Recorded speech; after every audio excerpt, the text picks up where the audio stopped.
All right, let's jump into today's deep dive. We're going to be looking at the situation in France, Yeah. specifically kind of the challenges that President Macron is facing. Right. And we've got some really cool source material for this, which is a political talk show analysis. Ooh.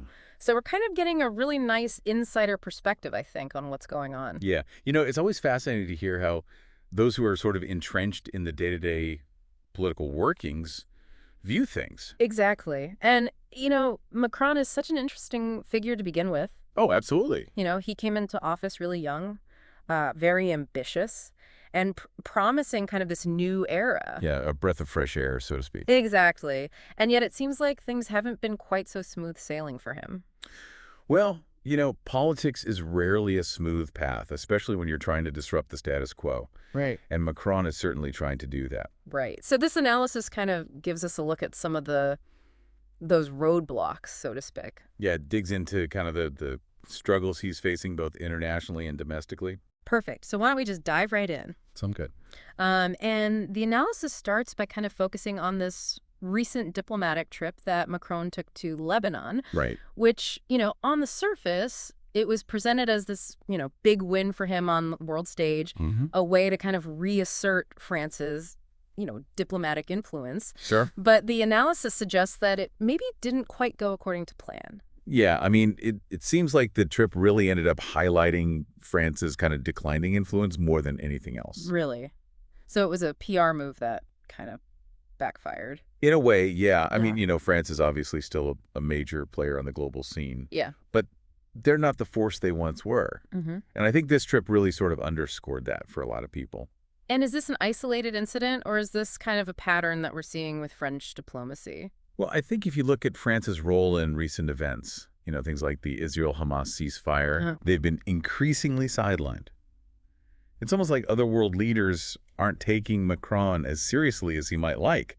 Yeah, you have to wonder what that does to a leader's ego, right? Especially someone like Macron who seems to kind of, relish the spotlight. Oh, absolutely. No one likes to be ignored, especially on the world stage. Exactly. And speaking of ego, the analysis mentions that Macron's own diplomatic advisor offered to resign after the Lebanon trip. Oh, wow. Talk about drama behind the scenes. Yeah, that's pretty telling. Do we know the reason? They don't get into specifics in the analysis, unfortunately. Okay. But there are some hints that it might have to do with some clashes over Macron's leadership style. Okay. Which, he's known for being very assertive. Some might even say abrasive in his dealings with other world leaders. Oh, interesting. Apparently, he's rubbed a few people the wrong way, not just in Lebanon. So who else has he managed to offend? Well, there's been some tension with Algeria. Mm-hmm. There have been some issues with Senegal. And the analysis even mentions some, friction with people like Elon Musk. Wow. Yeah, that's quite a range. Right. Yeah. It seems like Macron's approach is very much to, speak his mind, even if it ruffles some feathers. And do you think that's a good strategy? Because on the one hand, you could say it's refreshing to have a leader who's so direct. Yeah. But on the other hand, diplomacy is often about tact and nuance and kind of, not rocking the boat too much. Absolutely. Yeah, it's a risky strategy for sure. So how is all of this kind of international turmoil playing out for Macron back home? Not so well. Okay. His approval rating is hovering somewhere around 20%. Wow. And it's interesting because he dissolved the National Assembly last year hoping to solidify his power. Right. But it seems to have kind of backfired. Yeah, because didn't that move also cost him a lot of political capital? Oh, yeah, absolutely. The analysis suggests that the public saw that as kind of a power grab, that he was showing disregard for the normal democratic processes. No. Right. And to make matters worse, the Senate just decided to defund one of his pet projects, the Service National Universal. Yeah.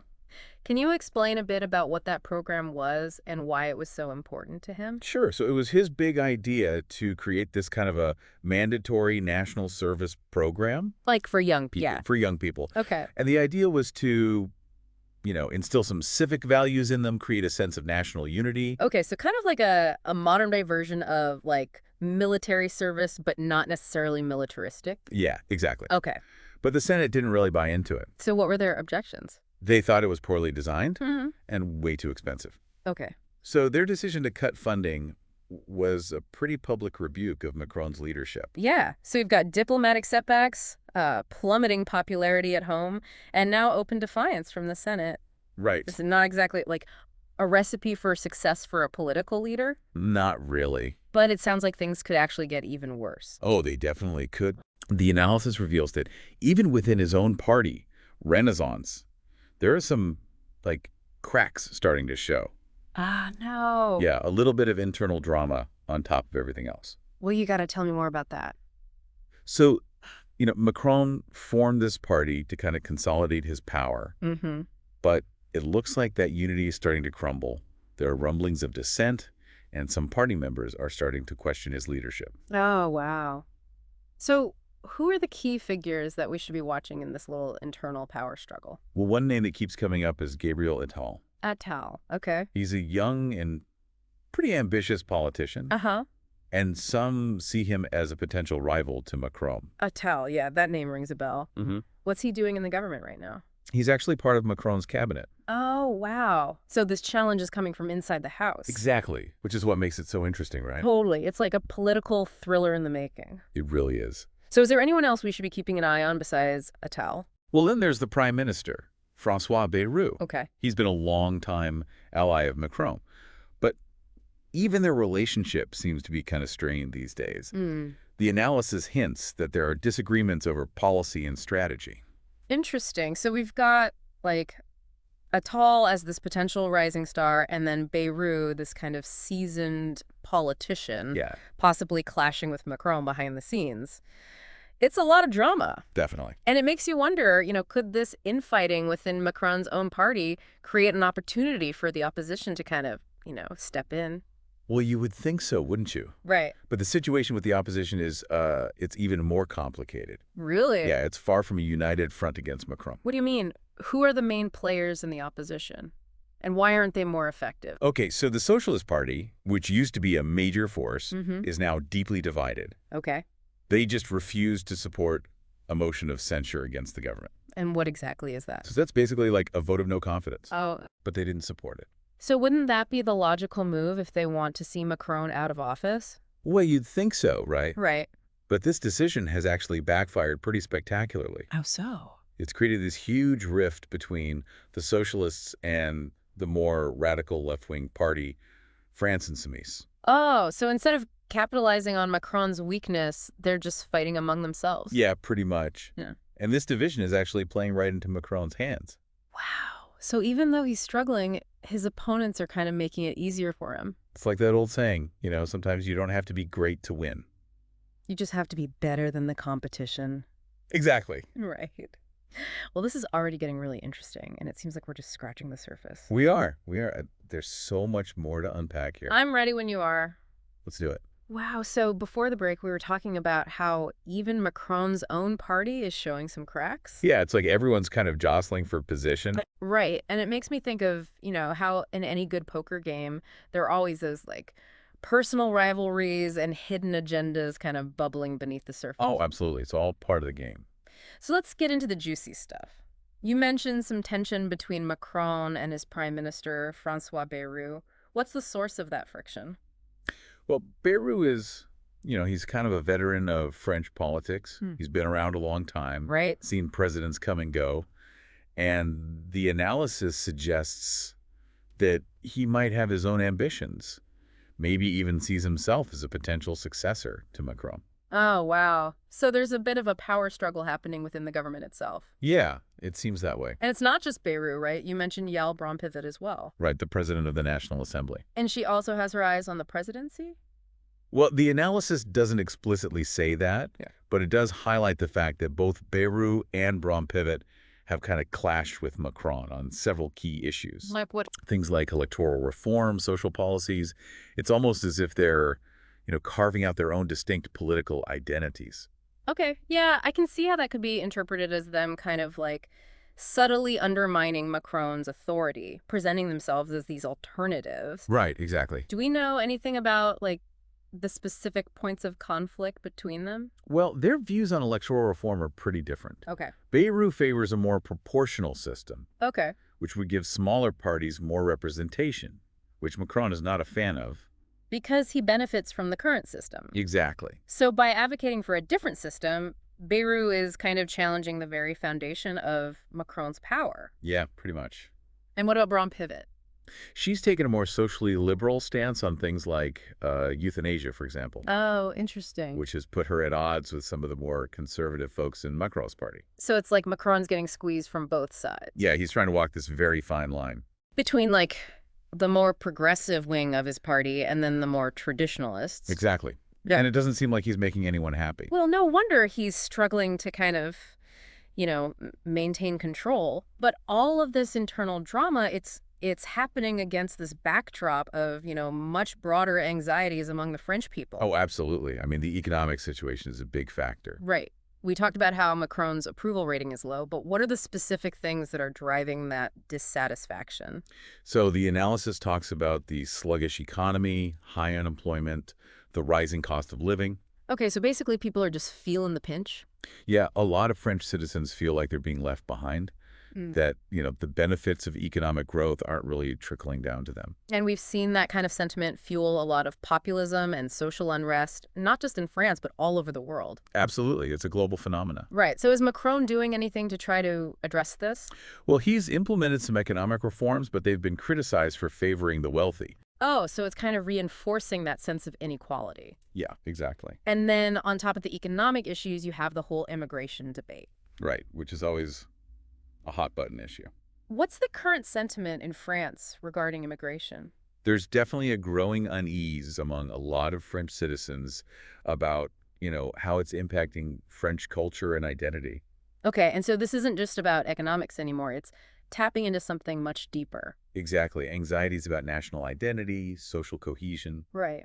And anxieties like that can be really easily exploited by, like, far-right political parties. Oh, absolutely. Like Marine Le Pen's National Rally. Yeah, they're really good at playing on those fears of cultural change and loss of national sovereignty. And we see that happening all over the Western world, right? Yeah, it's a very familiar pattern. Economic insecurity, cultural anxieties. It's like this breeding ground for populist movements. Right, and it's a dangerous combination. Absolutely. And then in France, you have the added layer of, the threat of terrorism. Yeah, that's been a constant shadow over French society. Right, since the attacks of recent years. So how has that kind of constant threat, how has that shaped things politically? Well, it's led to this heightened sense of security concerns. Sure. People are more willing to accept things like government surveillance, restrictions on civil liberties. Good in the name of safety. Exactly. And again, this plays into the hands of right-wing politicians. Who can kind of capitalize on those fears. So you've got this really complex interplay of, like, economic anxieties, social tensions, and security concerns. Yeah, it's a lot. It's a lot. And it just creates this sense of, like, unease and uncertainty. And it feels like something's got to give, right? Like a powder keg waiting for a spark. Exactly. And the big question is, what will that spark be? Right. Will it be, another economic downturn, a social upheaval, another terrorist attack? Who knows? It could be any of those things, or something completely unexpected. Right, right. The one thing that's certain is that the stakes are really high. Oh, yeah. The choices that France makes in the next few years, they're going to have a huge impact, not just on France, but on Europe and the whole world. Absolutely. But you know what I keep thinking about? Something we touched on earlier. Okay. The role of the media in all of this. Yeah. Because, this analysis we're discussing, Yeah. it comes from a French political talk show. Right. So there's this media filter that we have to be aware of, right? Right. Absolutely. We can't just take everything at face value. Right, because they're shaping the narrative in a certain way. Hmm. Like, how did they portray Macron's trip to Lebanon? Yeah. Did they focus on the, diplomatic setbacks, or did they try to spin it as some kind of a success? Right. And how did they frame the Socialist Party's decision to not support that vote of no confidence? Yeah, that's a good question. Was it presented as strategic or just a sign of their weakness and division? Because the media doesn't just report the news, right? They interpret it, they frame it. Right. And that often influences how the public perceives things. It's almost like they're holding up a mirror to society, but it's a bit of a distorted mirror, right? Yeah, exactly. It's reflecting their own biases and agendas. Right. So we have to be aware of that as we're consuming information. Yeah. So how do we as listeners, how do we navigate this really complex media landscape? Well, it's not easy. But we can start by being critical of our sources. Okay. Looking for signs of bias, fact-checking, seeking out different viewpoints, reading news from different sources. With different political leanings. Exactly. And I think, most importantly, having these kinds of discussions where we question our assumptions, challenge the narratives. Absolutely. And really try to understand all the complexities. That's what it's all about. Yeah. And that's what we try to do here on the show. Right, to encourage that kind of critical thinking. Exactly. Yeah. Because it's more important now than ever. Especially in this age of information overload. And media manipulation. Right, it's everywhere. Right. We all have a responsibility to be informed and engaged citizens. To question what we hear, think for ourselves. And participate in shaping the future. Exactly. Because the future is not predetermined. Right. It's up to us to create it. And that starts with being informed and engaged. Well said. All right, so let's shift gears a little bit. We've talked a lot about the problems that Macron is facing. Yeah. But I'm curious to hear your thoughts on what the future holds for him. Do you think he can turn things around? It's tough to say.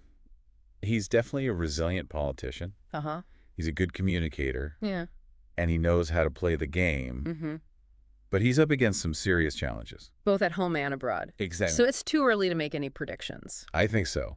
The next few years will be critical. With him and for France. Yeah, absolutely. So we've been talking about all these challenges that Macron's facing, but he's pulled through tough spots before, right? Yeah, he's definitely got a knack for, maneuvering through tricky situations. But this time it feels different, doesn't it? Like the stakes are even higher. Yeah, I think the analysis really drives home this deep unease among the French people. It's like it's not just about disagreeing with his policies. It's like a feeling that the whole system is broken. Right, and that their voices aren't being heard. Exactly. Yeah. And that's what made those yellow vest protests so powerful a few years back. Yeah, it wasn't just about fuel taxes or any one specific policy. Right, it was like this explosion of frustration with how things are. Exactly. A symptom of a much deeper dissatisfaction. And if Macron can't figure out a way to address that, could we see that kind of unrest again? It's definitely possible. I mean, those economic anxieties are still there. Right. And the social and cultural divides, if anything, they seem to be getting wider. Yeah, and as we talked about, those are the perfect conditions for the far right to explode. Oh, absolutely. Le Pen and her party are just waiting for Macron to slip up. It's almost like a reminder that, democracy is this fragile thing that we have to constantly work at. You can't take it for granted. Right, because when people lose faith in the system, they start looking for easy answers. And those answers can be really dangerous. Exactly. So it all comes back to leadership, doesn't it? Can Macron step up and actually be the leader that France needs right now? That's the million-dollar question. Right, because it's not enough to just be a clever politician anymore. No, he needs to do more than just play the game. He has to connect with people. Show them that he gets it. Understands their struggles. That he's on their side. He needs to bring people together, not divide them even further. Exactly. He needs to give them something to believe in. A vision for the future. Hope, yeah. That goes beyond just, winning the next election. It's like he needs to recapture that magic that got him elected in the first place. Yeah, that sense of optimism, of possibility. But this time it's got to be more than just, being the outsider. He's the president now. He has to govern. He has to show that he can deliver. Make a real difference in people's lives. And that's a tall order in this climate. It is, but, he's surprised us before. So who knows? Maybe he'll pull it off again. This has been such a fascinating look at what's going on in France. Yeah, we've covered a lot of ground. We went from, those diplomatic mishaps to the power struggles within his own party. The economic worries, the threat from the far right. It's complicated. And it's constantly changing. That's what makes politics so interesting, I guess. Yeah, you never know what's going to happen next. And the thing is, it's not just some abstract game, Yeah. It affects all of us. Well, it shapes our lives, our societies. So we have to pay attention. Stay informed, ask questions. And hold our leaders accountable. Exactly. That's how we make sure that democracy actually works. Well, thank you so much for taking us on this deep dive into French politics. It's been my pleasure. Really eye-opening stuff, and I know our listeners are going to get a lot out of it. I hope so. So to everyone listening, thanks for tuning in. Yeah, thanks for joining us. We'll keep following the story as it develops. And we'll be back soon with another deep dive into the issues that matter. So until then, stay curious. And stay engaged.